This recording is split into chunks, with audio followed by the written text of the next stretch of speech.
ಇವಾಗ ತಾನೇ ಬಂದೆ ಮತ್ತೆ ಹೋಗ್ತಿದ್ಯಾ? ಹ್ಞೂ ನೀನು ಬರ್ತೀಯಾ?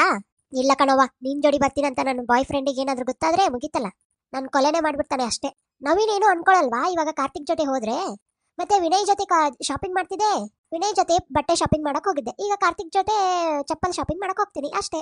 ಇಬ್ರಿಗೂ ದೀಪಾವಳಿ ಬೋನಸ್ ಬಂದಿದೆ ಅದಕ್ಕೆ. ಪಾಪ ಕಣೆ ವಿನಯ್, ಈ ಕಾರ್ತಿಕ್ ಮತ್ತೆ ಈ ಸ್ನೇಹಿತ ಬೇಕಾ ನಿನ್ಗೆ? ಅಲ್ಲ ಕಣೆ, ಅವ ನಿನ್ ನೋಡಿದ್ರೆ ಸಾಯ್ತಾನ್ ಕಣೆ, ಅಷ್ಟೊಂದ್ ಪ್ರೀತಿ ಮಾಡ್ತಾನೆ ವಿನಯ್ ನಿನ್ನ.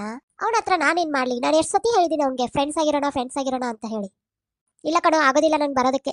ನನ್ನ ಫ್ರೆಂಡ್ ಕವಿತಾ ಜೋಡಿ ನಾನು ಇವಾಗ ಶಾಪಿಂಗ್ ಹೊಂಟಿದ್ದೀನಿ. ಅಲ್ಲ, ನಾನು ಮಿಂತ್ರಾದಲ್ಲಿ ಡ್ರೆಸ್ ಆರ್ಡರ್ ಮಾಡಿದ್ದೆ ಅಂತ ಹೇಳಿದ್ನಲ್ಲ, 5000 ರೂಪಾಯಿ ಹಾಕಿಬಿಡು ಫೋನ್ ಪೇ.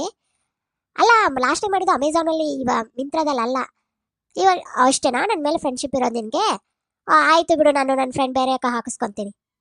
ಹಾಕ್ತೀಯಾ? ಆಯ್ತು, 5,000 ಹಾಕು. ನೋಡು, ನಾನೀಗ ವಿನಯ್ಗೆ ಏನಾದರೂ ಹಾಕೊಟ್ರೆ ನೋಡು ನಿನಗೆ ನಾನು ಕಾರ್ತಿಕ್ ಜೋಡಿ ಹೊಂಟಿದ್ದೀನಿ ಅಂತ, ಓಕೆನಾ?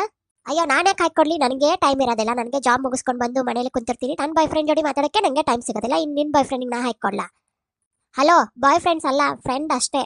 ತಾಯಿ, ನಿನ್ ಸವಾಸನೇ ಬೇಡ, ಮೊದಲು ಫಸ್ಟು ಹಾಸ್ಟೆಲ್ ದುಡ್ಡು ಕಟ್ಟು. ಆ ಆಂಟಿ ನಿನ್ನ ಕೇಳ್ತಾ ಇದ್ರು. ಆಯ್ತಾಯ್ತು, ನಾನು ಬರ್ತೀನಿ. ರೂಮ್ನ ಸ್ವಲ್ಪ ಕ್ಲೀನಾಗಿ ಇಟ್ಕೋ. ಯಾವಾಗ ನೋಡ್ತೀಯ ಅವಾಗ ಬಾಯ್ ಫ್ರೆಂಡ್ ಜೋಡಿ ಮಾತಾಡ್ಕೊಂತ ಇರಬೇಡ.